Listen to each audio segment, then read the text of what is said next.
Hi, everyone, and welcome to meditation.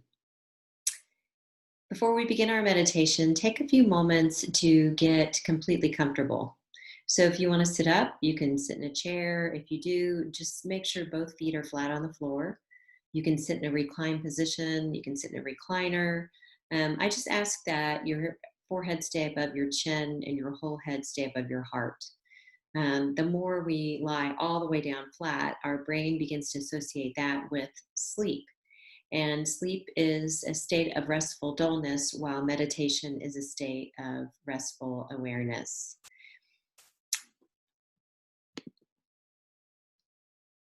So once you find yourself in that place, go ahead and close your eyes. And if there's anything that you can do to make yourself 5 to 10% more comfortable, please do that now. With your eyes closed, begin to drop into the stillness of your body, coming into the awareness of sensation. So, releasing and letting go of the intellectual and rational mind and just coming into feeling sensation, feeling the touch of air on your skin. Feel into the gentle rise and fall of your chest as you breathe.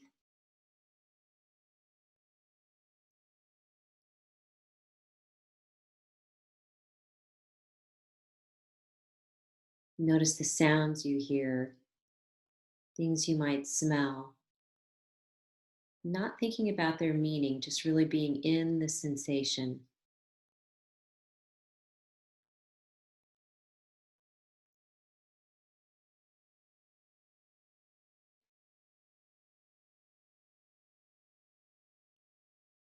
And then slowly begin to bring your awareness into your breath.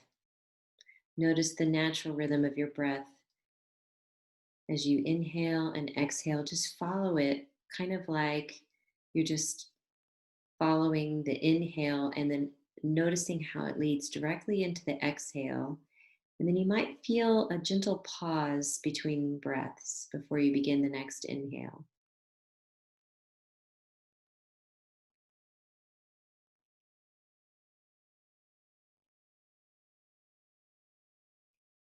And then slowly begin to increase your inhales and exhales. With each inhale, feel yourself expanding through the front, the side, and the back plane of the body. With each exhale, slowly exhale like you're releasing the air out of a balloon, just fully and slowly keeping your awareness on this breath. Feeling again into the gentle pause between the breaths. And you can count this pause. Maybe you want to keep it a little longer.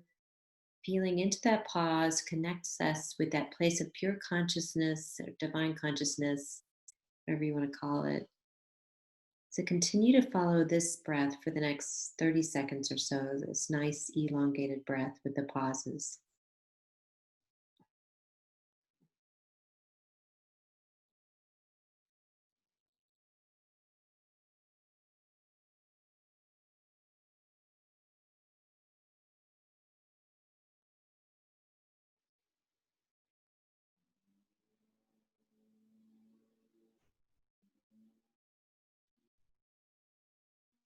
And then releasing that breath with your eyes closed, ask yourself the question, what is karma? Maybe you've heard the Sanskrit term of karma before in your life. What does karma really mean? Karma really means action. So, karma is an action. So, every time you act in the world, every time you um, are, it doesn't have to just be a physical action, it can be an emotional action. So, like for instance, falling in love is an act of karma, it's emotional. Every time you become enraged or deeply saddened or very frustrated, those are emotional actions. So it's really any activity, your physical activities, your emotional activities, perceptual activities, things you think. So, what does that mean? What does karma do? Karma creates a memory. So, our actions create a memory, and then that memory of the action creates a desire. And it kind of goes in a cycle. So, for instance, um, by my yoga studio where I practice and teach yoga, there is a coffee shop. And one day I went in and got a cup of coffee. That's my action. I bought a cup of coffee, and the coffee was really good. So that created a memory. Oh, this is good coffee. And then it creates a desire to want to buy another cup of coffee later. So that's kind of this cycle that I kind of created. And now when I walk by there, sometimes I get a cup of coffee without even thinking about it. I just walk in there. I don't really have too much thought process going on in there. So we kind of create these loops. And my formal meditation training comes from the Chopra Center, and my two primary teachers are Dr. Deepak Chopra and Roger Gabriel. And we learned that they call that karmic cycle, the cycle of the action, memory, and desire, is called the software of the soul. And the software of the soul is really part of the journey to evolution that all of our souls are going through. So, karma also reminds us that what we sow in this world, we also reap, meaning every action that we do kind of has this unfoldment of other actions in the universe. So, I buy the cup of coffee, it kind of creates this karmic chain because now this owner of the coffee store, gets me as a customer, and it kind of creates this ongoing relationship. So ultimately, karma is like an echo from the past that kind of comes back and reminds us of our choices. And if we recognize that in every moment we have a choice, and there are an infinite number of choices that we can make in every moment. So right now, I could end this video, or I could do a handstand, or I could continue talking about karma and leading you through a meditation. There is always a choice. And usually, with the infinite number of choices, there is a choice that is more evolutionary, more close to pure awareness, more close to divine consciousness than all of the other choices. And we can really connect through meditation. We connect to our true selves and our light, and we connect to this divine consciousness. And the more that we do that, the more we see that the choices that we make and the benefit of the choices to everyone in our lives. So, how do we know what choice to make, though? So, when we can make our choices more consciously, we can kind of ask our body, because our body is so intuitive. As we know from scientific fact now, everything in the whole universe is moving through a vibration. So, there's vibration everywhere, subtle energy of vibration, every molecule, everything. And so, sometimes we just know, we feel inside ourselves an intuitive sense of this is right or this is wrong. But I'm going to give you four easy questions that you can ask yourself before you make every choice. One of the things that we can also do before we ask ourselves about the choices, we can say, I can ask myself, will this choice affect other people?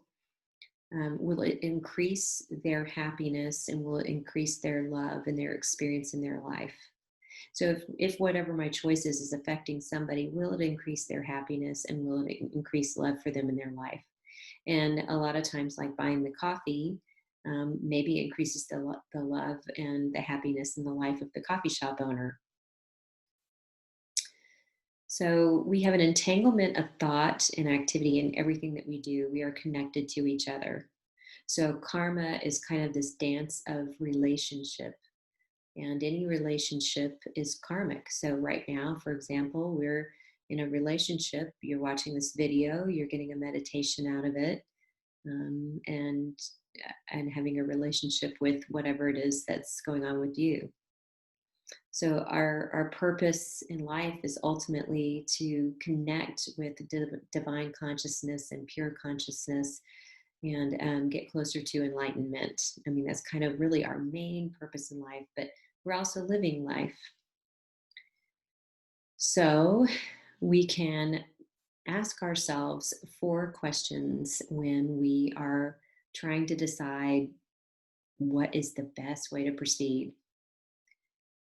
One of the things we can ask ourselves is, will this choice bring my physical body into more joy and more energy?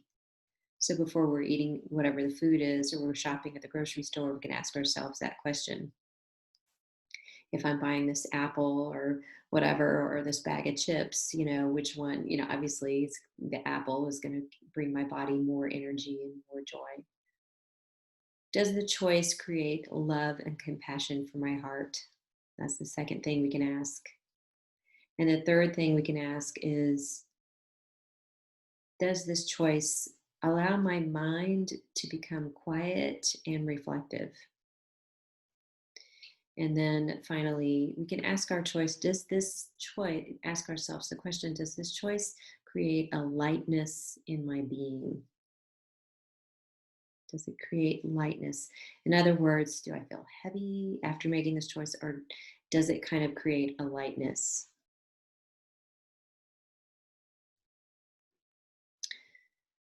So if whatever the choice is fatigues you, then it's not something for you. If it causes stress in your mind, then that's probably not the right choice. If it creates sadness or anger in your heart, then that's probably not it. And if it makes you feel separated, like you're not part of this whole universe, you're separate, then it's not a good choice. So, any of those things are impediment to our enlightenment, and they create limitations in us. But sometimes we get stuck in this wheel of action, memory, and desire, and we keep doing the same thing over and over again. So we get into addictions and things like that because this is something that we're used to, something that we're comfortable doing, and then it becomes a prison. This prisonment of this prison of entanglement, of toxic relationships, or um, um, things that really just don't feel good for us. We can look at every relationship as either bringing us closer into more self awareness or taking us further apart into more separation. And I love this quote. My teacher, Deepak Chopra, often uses this quote by Rumi. And the quote is, "Why do you stay in prison when the door is wide open?" And some of us do that. We get stuck in these cycles. But remember, we always have a choice. And the ways that we can become aware of the choice is through meditation. So, with your eyes closed, we'll come into the silent repetition of a mantra for the remainder of this meditation. And the silent repetition of this particular mantra is, the mantra is so hum, so hum. If you want to, you can say it out loud first, just a few times. So hum, so hum. And then you can begin to whisper it, taking it from a more um, physical place to maybe a little bit quieter. So, so. And then you can begin to silently repeat so hum in your mind. We'll stay here for about 5 minutes. And in the silent repetition of the mantra, just allow the mantra to, it's almost like you're listening to it. There's no force or pushing it. We're not trying to have it go a certain speed. But if it speeds up or slows down, it's kind of like you're following it. So keeping your eyes closed, and thoughts may come and go during the meditation. That's okay.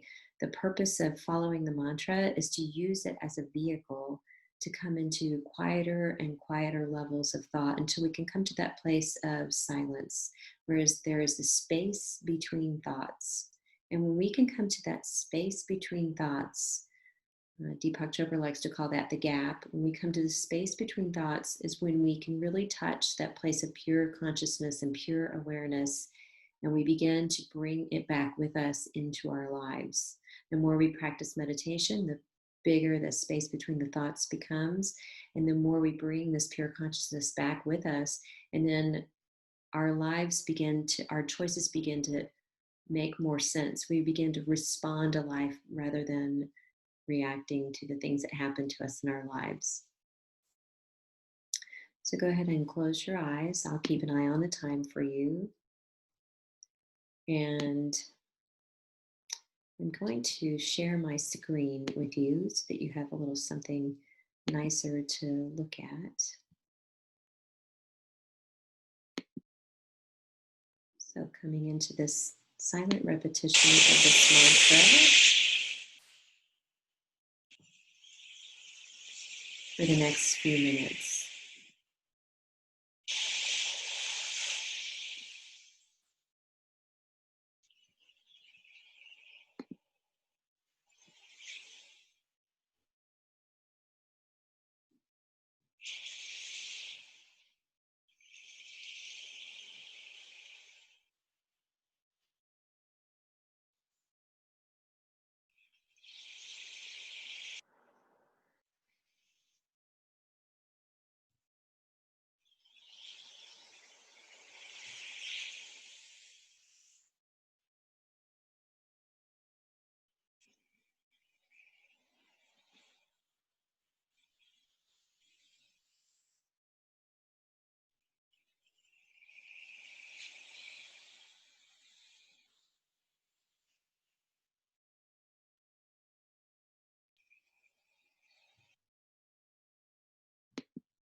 And please keep your eyes closed.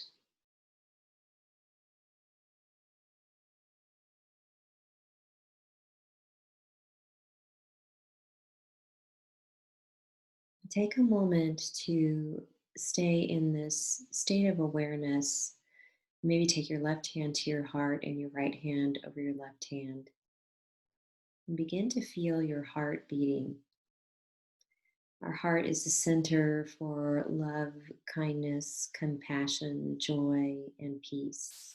And it's through this vibration that we feel of our own heartbeat that we can feel this subtle energy of the heartbeat reaching out to every single cell in our body, to the whole boundary of our physical body.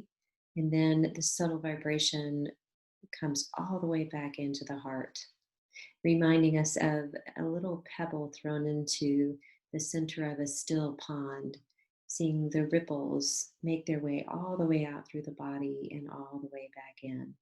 With each heartbeat, imagine feeling these emotions of love and kindness and compassion and friendliness and joy to your whole body. It's so important to feel those qualities for ourselves first so that we can then share them out with the whole world.